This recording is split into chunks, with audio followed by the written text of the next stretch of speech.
నమస్తే, నేను మీ జర్నలిస్టు లక్ష్మీనాగ్ నరహరి శెట్టి. పవన్ కళ్యాణ్ ఈయన 2024లో అద్భుతంగా గెలిచిన తర్వాత అప్రతిహాసంగా దూసుకుపోతూ ఉన్నారు ప్రజాసేవ చేసుకుంటూ. ఇందులో ఎటువంటి సందేహం లేదు.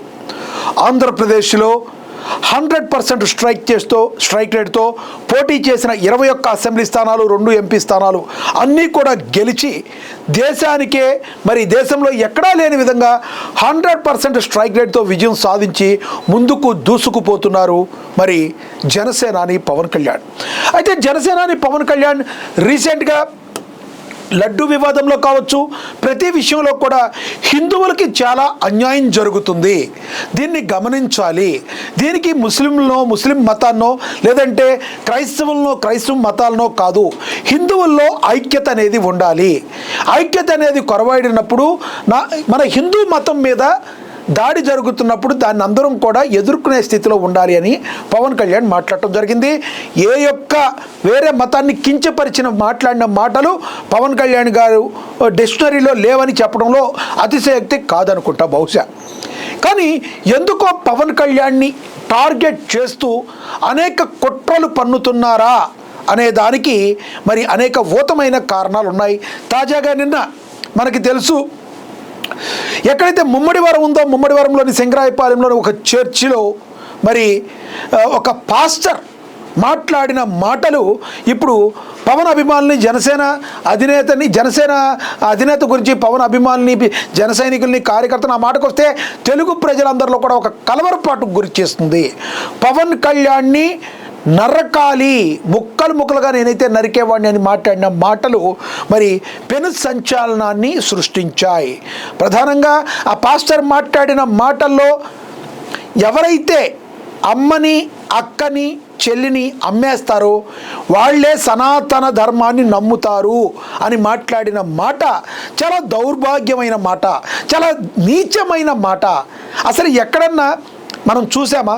ఒక క్రిస్టియన్ పాస్టర్, క్రిస్టియానిటీ బైబిల్ ఏం చెప్తుంది?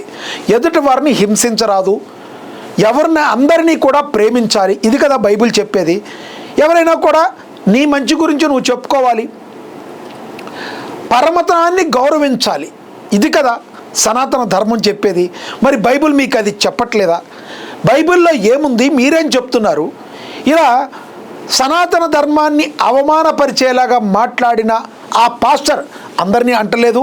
ఇక్కడ నేను బైబిల్నో లేదంటే క్రిస్టియన్లో క్రైస్తవ సోదరులనో ముస్లిం సోదరులనో అనే ఉద్దేశం నాది కాదు. ఇది కేవలం ఎవరైతే పవన్ కళ్యాణ్ గారిని ఉద్దేశించి మాట్లాడారో ఆ పాస్టర్ని ఉద్దేశించి నేను మాట్లాడుతున్నా. ఆ పాస్టర్ మాట్లాడిన మాట ఎంత దౌర్భాగ్యమైన, ఎంత నీచమైన మాటగా మనం దీన్ని చూడాలి. సనాతన ధర్మం అంటే సనాతన ధర్మాన్ని నమ్మితే అక్కని, చెల్లిని, అమ్మని అమ్మనేసినట్ట. ఒకసారి ఏం మాట్లాడాడో విందామా మనం? అంటే మనకి మరింత స్పష్టత మనం విందాం, ఒకసారి ఏం మాట్లాడారో విందాం. వస్తుంది.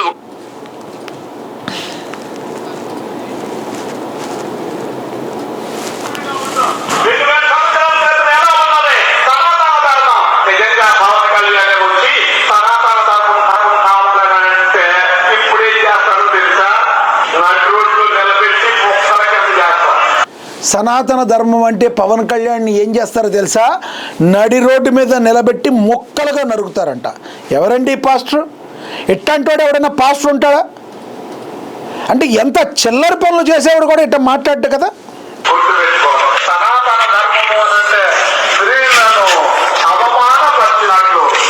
సనాతన ధర్మము అంటే అదంట స్త్రీలని అవమానపరిచినట్లంట.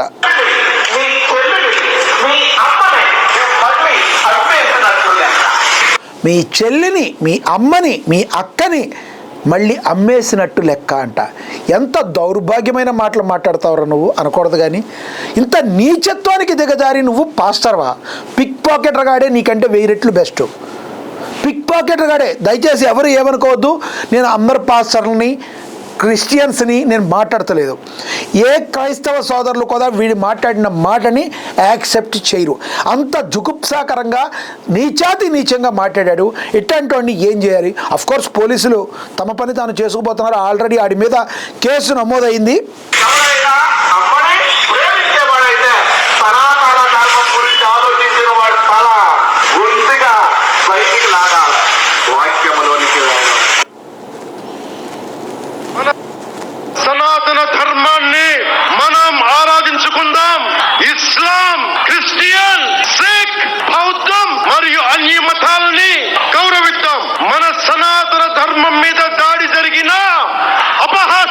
చేసినా దూషించినా ప్రాణాలొట్టైనా సరే మనం సాయి శక్తులా రక్షించుకుందాం.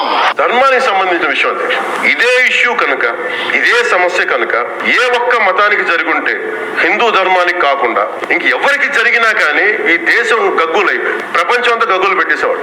బికాజ్ ఇది హిందువులు కాబట్టి వీళ్ళ కులాలతో ముక్కలు ముక్కలుగా అయిపోయి ఉంటారు కాబట్టి హిందువులు తమ మతాలను ఎడాపెడా వీళ్ళు జోకులు వేసుకోగలరు కాబట్టి దీనికి సీరియస్నెస్ లేదు అధ్యక్ష.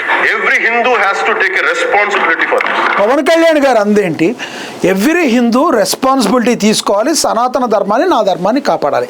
ఎక్కడన్నా పరమతాన్ని కించపరిచారా? ఏమిటండి వాడు మాట్లాడేది? పవన్ కళ్యాణ్ అంట ముక్కలు ముక్కలు చేస్తాడంట. చెయ్యి పవన్ కళ్యాణ్ ముక్కలు ముక్కలు చెయ్యి. నీ పరిస్థితి ఏంటో, నీ బతుకేంటో అర్థమవుతుంది అందరికీ. ఇది ఎంతవరకు మీ వాక్ స్వాతంత్రం అంటే ఏంటి? మన యొక్క ఫీలింగ్స్ని చెప్పి మన యొక్క అభిప్రాయాలను వ్యక్తీకరించేదే వాక్ స్వాతంత్రం. ఎదుటివాడి మనోభావాల్ని దెబ్బతీసేటట్టు, ఎదుటి వాళ్ళని చంపేసేటట్టు మాట్లాడేది వాక్ స్వాతంత్రం అవదు, తీసుకెళ్ళి లోపలేస్తారు. కాబట్టి ఒళ్ళు దగ్గర పెట్టుకోండి, ఒళ్ళు దగ్గర పెట్టుకొని మాట్లాడండి. దీని వెనక ఎవరున్నారు, దీని వెనక మరో కుట్ర ఏదైనా ఉందా, ఏదైనా రాజకీయ పార్టీ అండుందా అని పరిపరి విధంలో అందరూ మాట్లాడుకుంటున్న పరిస్థితి. ఈ రకంగా పవన్ కళ్యాణ్ని ముక్కలు ముక్కలు చేయాలని అంటుంది దేనికి? వేరే మతాన్ని ఎవరైనా కించపరిచారా పవన్ కళ్యాణ్? ఎక్కడ చేయలేదు కదా. దీన్ని మనం ఎవరైనా కూడా ముక్త కంఠంతో ఖండించాలి. ఈ విషయానికి సంబంధించి మీరేమనుకుంటున్నారో కింద కమెంట్ బాక్స్ రూపంలో కమెంట్ చేయండి. నమస్తే.